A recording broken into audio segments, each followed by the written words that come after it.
right, guys. Thank you so much for joining me today.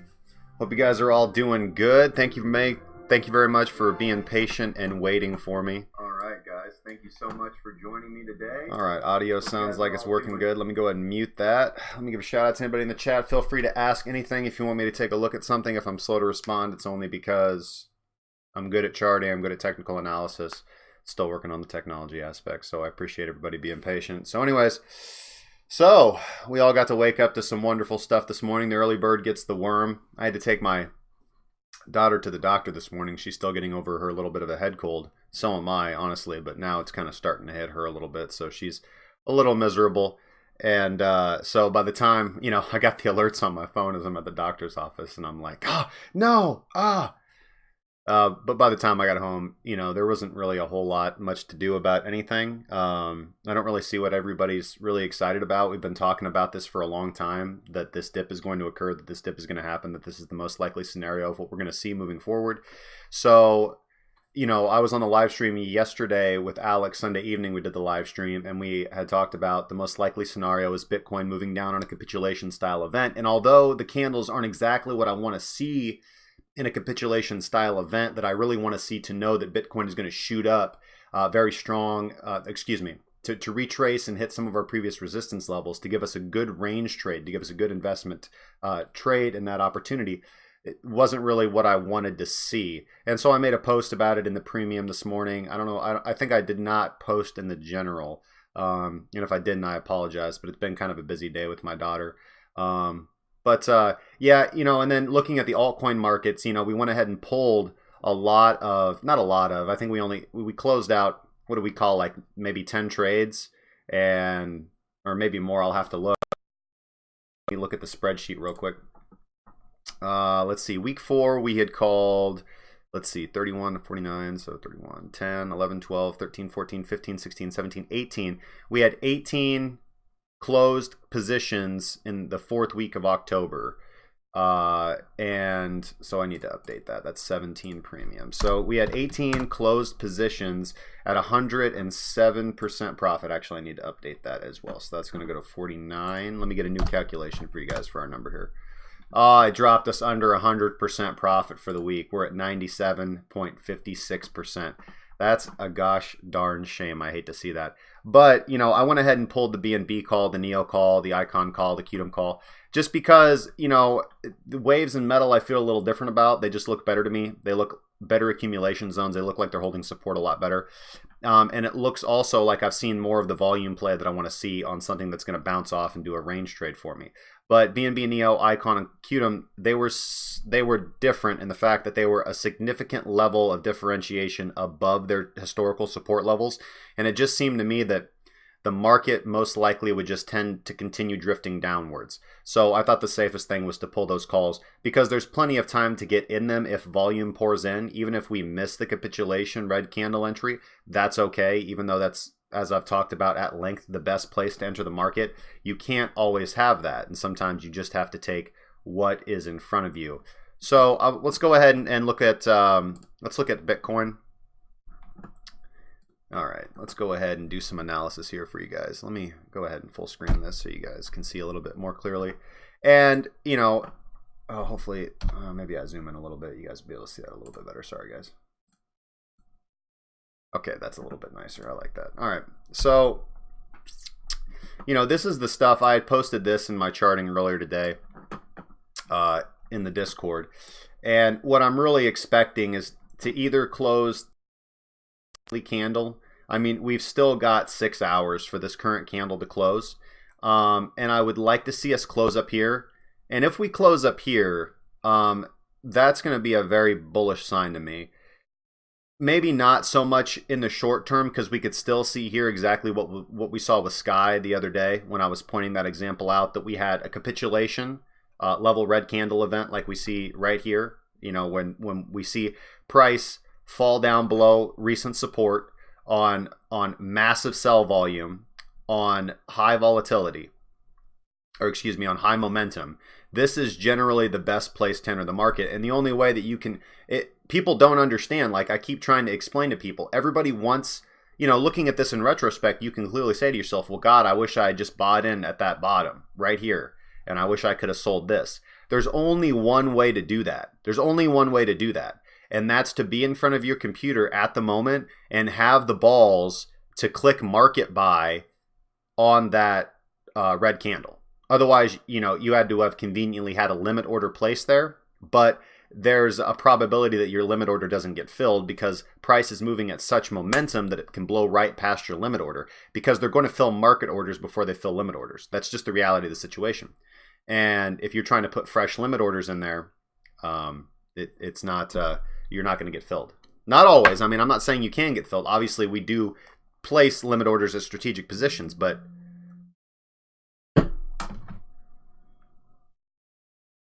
hey, what's up? I'm live right now.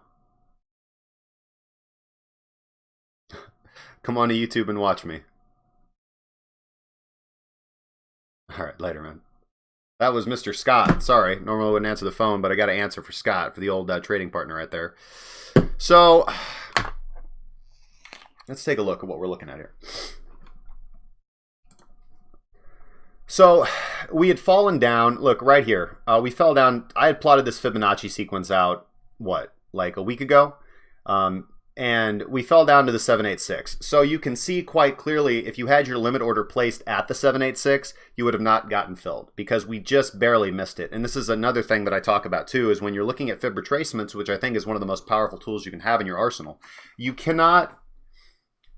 shouldn't just target the fib retracements. You should figure out the ideal thing. What I like to do is figure out a standard deviation of price variation using average true range. And then you can use average true range value to set a standard deviation of what deviation of fluctuation in price do I want to set away from my Fibonacci when I'm setting my limit orders. But otherwise, you can just use, you can just kind of eyeball it, like clearly you can see here that price initially came down to test the 786 and overshot it by quite a significant margin. This is not really what I'm talking about. If you're targeting the 786 or the 618 or a Fibonacci level, you're not going to want to overshoot it by half. You don't want to do that, like that's not even overshooting it. That came all the way back down to 0. So what we want to target though is we would have been able to get this, like that's a little bit of wiggle room that is acceptable when you're using Fibonacci to target things. So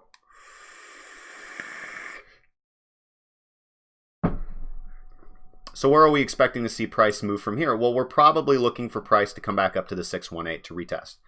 Now, if we come back up to the 618 and bounce down, you're looking at a potential short. But I'm really not seeing price doing that. I'm looking for price to come back up and consolidate at the 618 right here, which has confluence with the 618 of this movement. This is just the Fibonacci retracement of this red candle.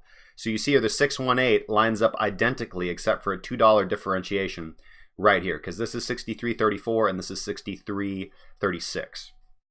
So that's the area that I would be targeting for a short-term long position, but I'm still not in Bitcoin. I am still in USD because I am waiting this play out, and this is not the capitulation candle that I want to see. I really don't think this is the candle that moves the market to the upside. I think that there is still more pain to be endured. I think there is still more consolidation, and I even think we could potentially see a few more periods like this. I think that if we don't see price today or tomorrow close fairly rapidly at that 618, because you're seeing it right now. The buyers are not stepping in to buy this dip in a significant fashion.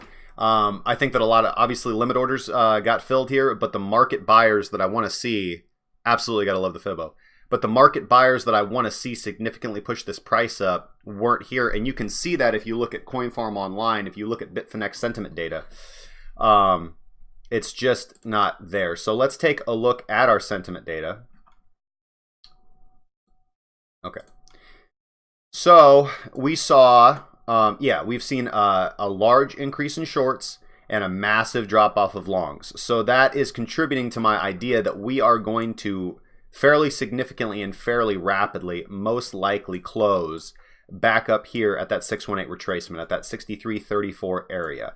And the reason for that is that shorts are continuing to pile on and longs are falling off. Now, the capitulation event that I've been talking about, which needs to happen, is is designed to clear the order books and get all, it's just a stop loss hunt. It's designed to get all the weak hands out of the market. You've heard it referred to many different times by many different traders that I'm sure you respect and understand, but the entire purpose, it's a stop loss hunt, shaking out weak hands, pushing the market down, clearing the order book out. It's all the same thing, and it's just the natural way that price moves. And it's all about positioned buyers, positioned sellers, and potential buyers and potential sellers.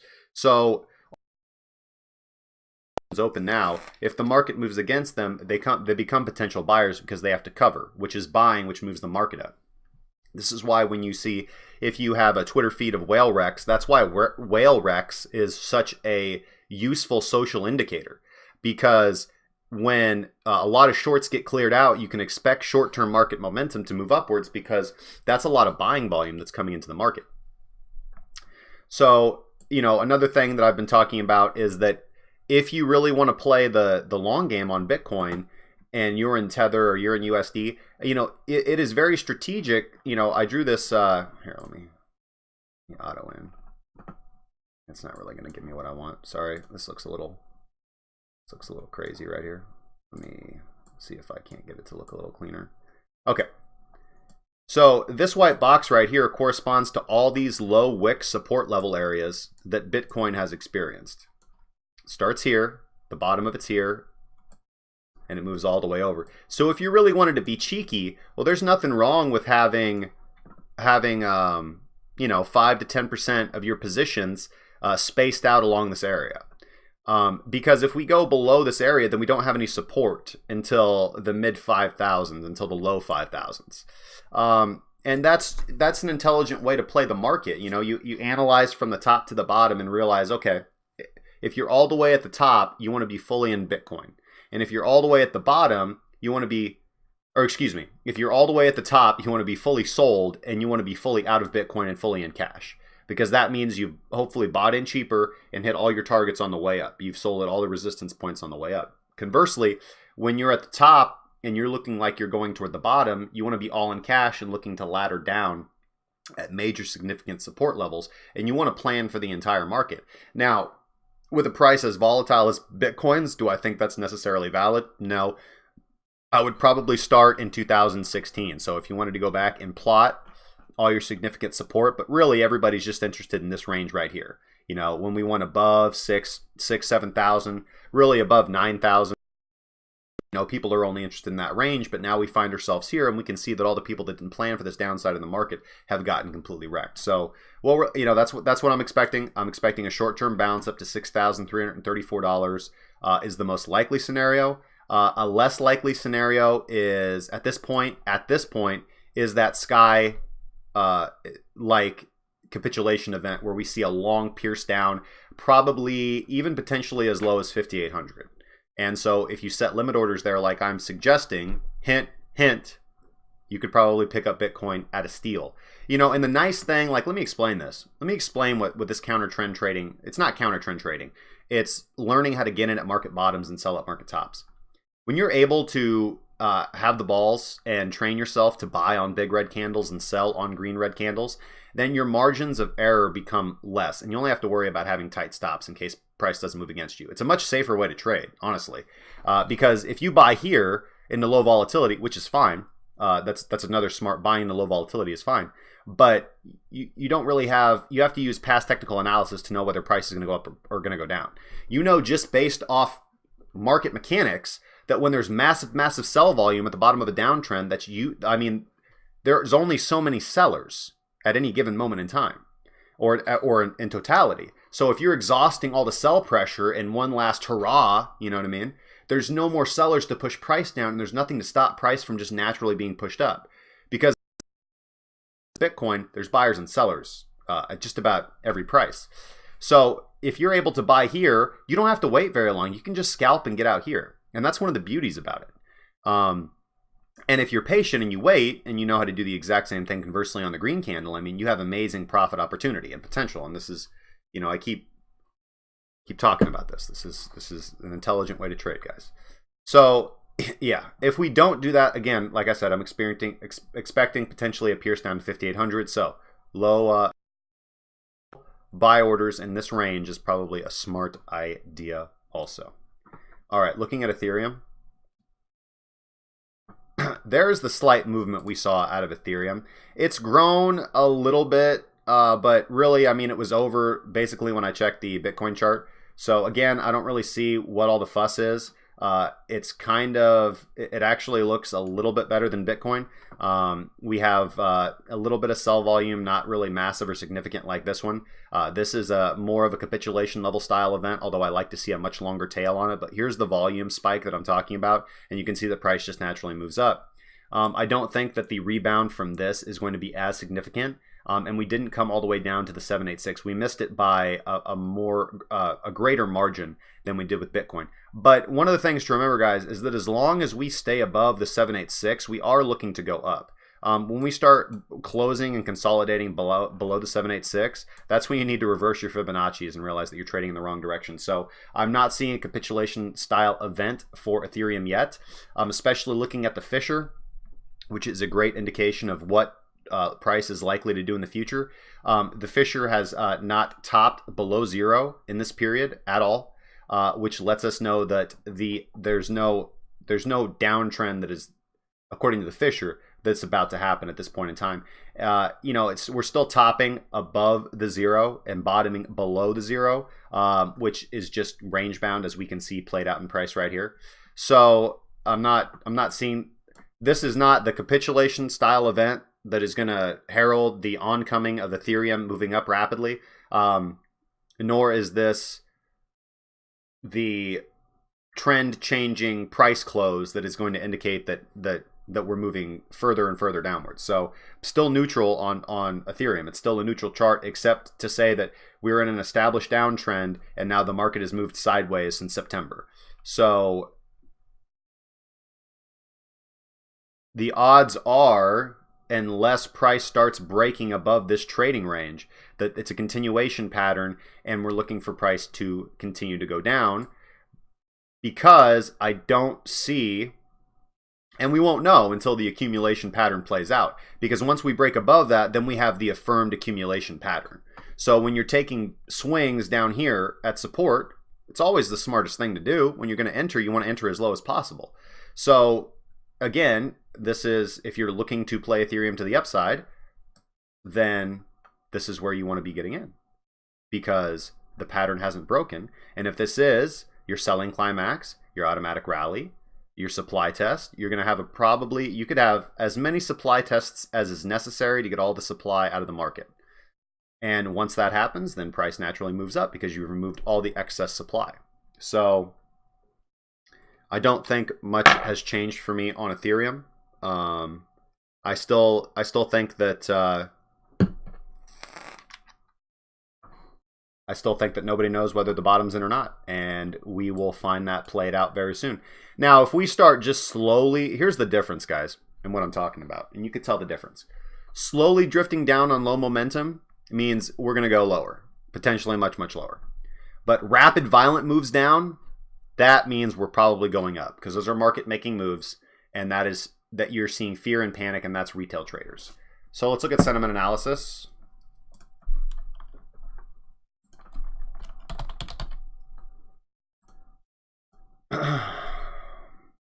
Yeah, and we see here that open interest is not increasing in Ethereum right now. So there's no significant increasing numbers of market participants. Longs and shorts are still relatively flat, with a very slight uptick in shorts, as you are going to naturally see on a red candle.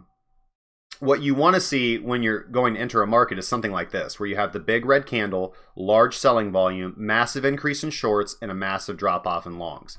That is rather coiled up on the daily. Yes, indeed, sir. Yes, it is.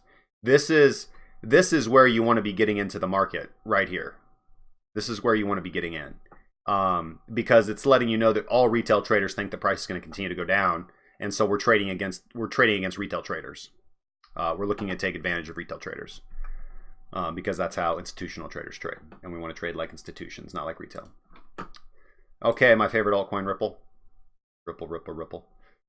Let's see here. Shorts dropping, longs rising, but not a significant volume event. Fisher completely flat. Ripple chart is still neutral to me. Still neutral. Let's see. Oh yeah, I already got them over here. So we're still consolidating right along that 618, and as long as we stay above 36 cents right here, we're still looking to move upwards. Yeah, yep, that would be the traditional way to look at it, Scott. Absolutely. Let's see here. Yeah, Ripple's still looking extremely neutral, guys. We need to see some volume come in. I need to see some capitulation level style events, kind of like we saw right here. Again, here's what I'm talking about. Large red sell candle, longs dropping off, shorts rising up, significant spike in volume, although I prefer to see things like this, like these levels of volume. But we'll take it, and you can clearly see that this was the best time to enter the market. And now you're entering on low volatility with an established uptrend. So this looks to me like a movement, a move down, a retest of support, and sideways consolidation. So Ripple, again, still looks bullish to me, guys, because I'm not seeing sharp moves in sentiment right here. I'm not seeing sharp moves in sentiment like we saw here. Look at that. Bam, that's a sharp move in sentiment. That's a sharp move in sentiment. And we're still consolidating right along the VPVR here. So I want to see a consolidation level style event, but this still looks to me like a continuation pattern with Ripple moving to the upside. Yeah. Yep. Anytime price is just 100% sideways, I mean, ADX is measuring the strength of your trend. So anytime you're not trending very strongly and price is just completely flat and going sideways, your ADX is going to continue to drop down. And that's why we look for ADX to rise above our trigger at 25.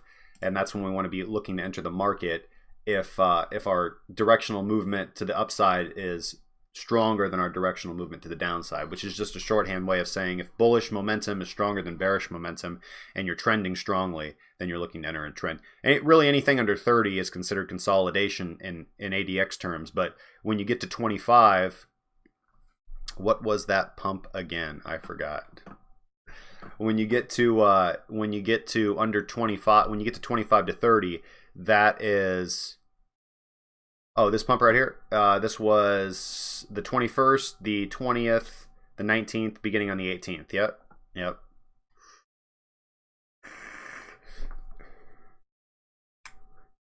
So that's actually how I will use the cryptocurrency signal finder to scan for breakout trades. Is I will look for ADX to be between 25 and 30 with a percent drop of like +5 to -10. Ideally, yeah, that was, yeah, let's see here. Bitcoin pumped on the 15th of October, and then after it settled down sideways about 3 or 4 days later, yep, all the alts pumped. And that's the typical pattern, you know, Bitcoin's going to move, alts drop, and then Bitcoin goes sideways after a big movement upward, and all that liquidity wants to go somewhere because Bitcoin gets boring. It's typically how it works. So Bitcoin looking a little bullish in the short term, Ethereum looking kind of bullish in the short term, and Ripple I think looking bearish, or excuse me, looking a little bullish as well. So, but just don't forget, guys, like we can still experience more pain. Like we can still experience more pain. The market can always go a little bit lower, and that's why you want to use use small portions of your capital at moments like this, and don't be extremely desperate to trade. Let's see, if there's nothing anybody wants me to look at, I think I'm going to take a quick break and just talk about this, which is some interesting news coming out today. Bitstamp getting acquired by a Belgian-based investment company, NXMH, which is the European subsidiary of NXM, which is a South Korean investment company that deals in digital ventures. And, you know, Bitstamp is the largest by volume exchange in the European Union.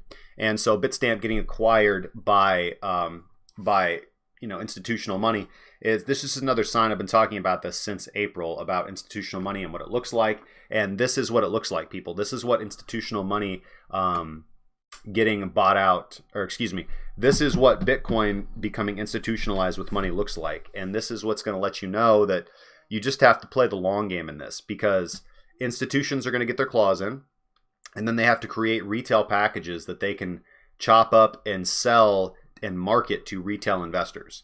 Because most people are not as entrepreneurial as we are. They won't just go onto Binance and trade some Bitcoin for altcoins, or go onto Coinbase and buy some Bitcoin, unless you're having herd mentality. And that's what you saw back in January of 2018, when you just had absolute herd mentality. Everybody was buying Bitcoin. Everybody was talking about buying Bitcoin. Everybody was suggesting that people mortgage their houses to buy Bitcoin. And that's when you're going to see traditional retail investors who don't really know anything and aren't even your retail traders on brokerage accounts. That's when you're going to see them mass buy into things. But for the most part, people, at least most of the people that I meet, average people, are not really interested in making smart investments because they haven't been taught how to invest. They haven't been taught how to learn about something and invest in what they know. And instead, they're told that they need to put all their money on the S&P 500 in a debt-based market system. And they need to invest in Google stock, even though they don't understand how to program computers. And they need to invest in Microsoft, even though they don't understand, whoa, I can't read your text. Interesting point I heard today. Go on.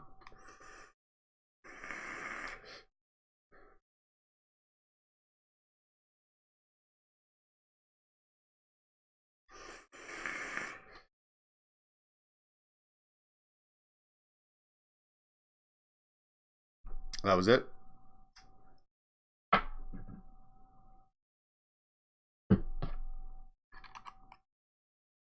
Apparently Scott's keyboard broke. I'll wait. But while I'm waiting, I'll talk a little bit about the specifics of this buyout deal. So NXMH is based in Belgium, Luxembourg.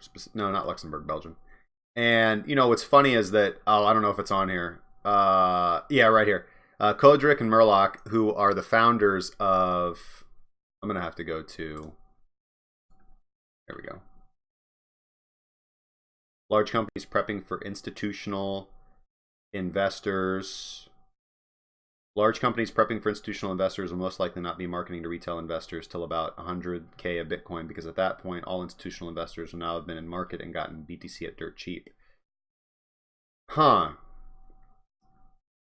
I don't know. That's interesting, but I don't know. I'm inclined to think not. I'm inclined to think that it's going to be the retail people coming in that's going to cause the pump.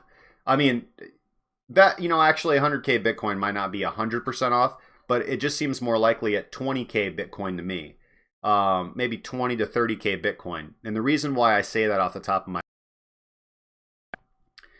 for a price to rise exponentially like that, institutions are going to get in over the counter in OTC trades. And the biggest institutions are getting in OTC. And what's interesting is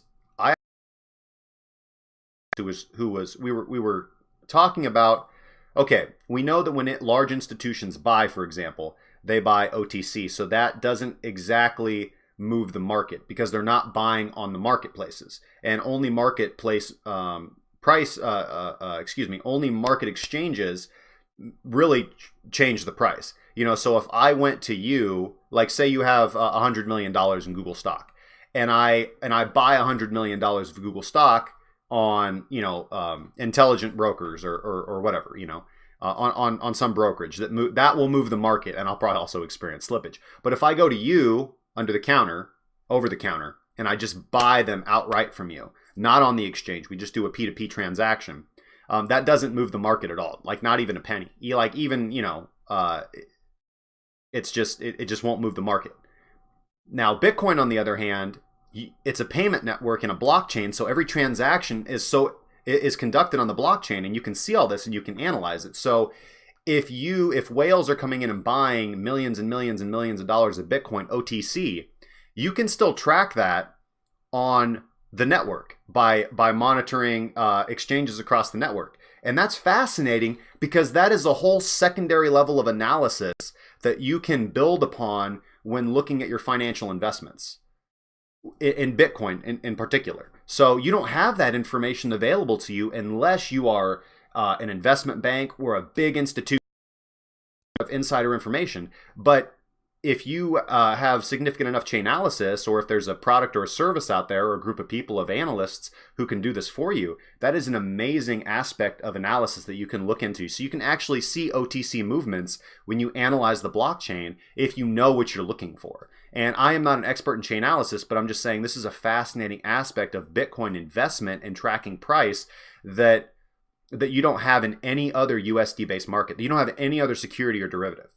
Because to have that information, you'd have to actually like be the Watcher from the Marvel comic universe. You'd have to actually be able to peer into the minds of all these people. So that's, but getting back to the point, I think that the idea is right, but I'm not sure if I just psychologically agree with that number of 100,000. Like 20,000 seems more likely to me, because then the demand will be there again. Like the herd mentality will be there again, and people will want to be buying in because they will have seen, oh my God, this thing went up 1,000, like 400%. We need to buy in. But the problem is that there weren't retail packages offered through Fidelity, through TD Ameritrade, through etc. Through your local brokerage. And what's going to contrast this next Bitcoin bull run with the last bull run is that there are going to be those retail packages available to retail traders, I believe. And we've seen the entire retail movement move into that over the last year. I truly believe that this time, when we do reach those higher numbers, that we're not going to have that massive dump at the top. There's going to be a multiplying effect because institutions are going to be backing it with their financial products. So something interesting to think about. So let me just finish up with this, and then I'll probably get off here for the night unless there's anything anybody wants me to look at. But I want to go get my daughter. She's about to wake up from her nap. Yeah. So Kodruk and Merlak, who are the founders of Bitstamp, they founded Bitstamp in August 2011. The company was first based out of a Slovenia garage with just a server, a couple laptops, and 1,000 euros in capital. And now they're valued at $60 million. Absolutely incredible, man. So just, I'm not hating, man. I'm just saying congratulations to those dudes from Eastern Europe who were able to hustle this, man. Like, that's what I love about Bitcoin, dude. Like, you do not see these rags to riches stories very much anymore. They used to be fairly common, especially in American history, but you just don't see them so much anymore. And I think it's just wonderful to be in this space, trading in this current, market with this asset that has the potential to lift average people up out of poverty, to class jump, as Scott, talks about it. There's not many opportunities that you have to jump from one class to the next with just an investment if you're an average person, and Bitcoin offers that to you. And that's why I'm in this for the long run, dude. Bitcoin could go down to 1,000, and that's cool. I'll just be stacking my bags. So with that said, hey, thank you guys so much for joining me. Make sure to smash that like button. I really appreciate it. If you guys are new to the channel and you want to keep up to date when I go live, just make sure to go ahead and hit that subscribe button. We appreciate your love. If there's anything I did that you don't like, comment down below, or hop on the Discord at discord.crackingcryptocurrency.com and shoot me a DM and tell me what you don't like. All right. With that being said, I'm going to go ahead and hop out, guys. Thank you so much for joining me. You have a wonderful night, and trade safely, as always.